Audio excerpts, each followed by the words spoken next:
دا کوټه ده دا کوټه پورې موږ دلته وخت تېر کړی خپله کوټه یادګارونه دلته شته موږ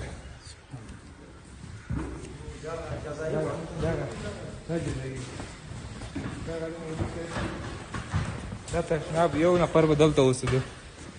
دا څلور شپېته تشنابونه دي لس لوستي یو طرف ما حساب کړي 11 لوستي بل طرف دغه دی کموډ هم پکې دی یو بندي به دلته پروت دا که ما 8 میاشتې تېرې کړي په یوه کوټه کې هغوی چې و ملخانه چې په یوه کوټه کې 18 میاشتې تېرې کړي نورو بندیانو بیا 10 ورځې چې ډېرې تر تحقیق لپاره یا به هغو ورځې وې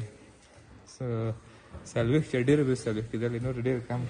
لاندې نه شو ورتلی که نه هغه لاندې کړکۍ وینې هغه به خالي درته خلاص کړی دهلیز مخه به درېدله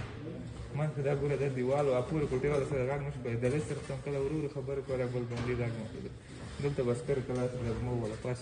شیشې په سر بین قدم درګي کلکه شیشه دغه ځای کې کمره لګېدلې وه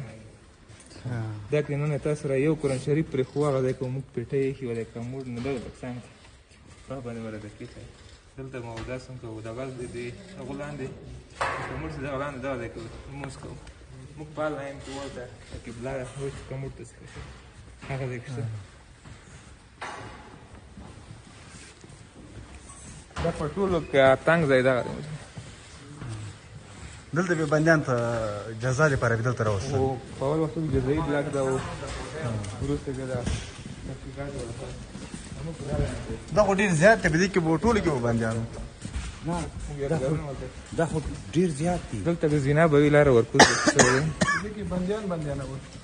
د ټولو کې به بندیان وو هو ټولو کې بندیان جزایي هغه ستره زلزله چې وشوه زه دلته په سجده مسجد منځه باندې سجده وم دلته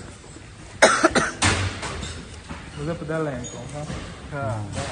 هلته به هغه قبله هم کې مور خوا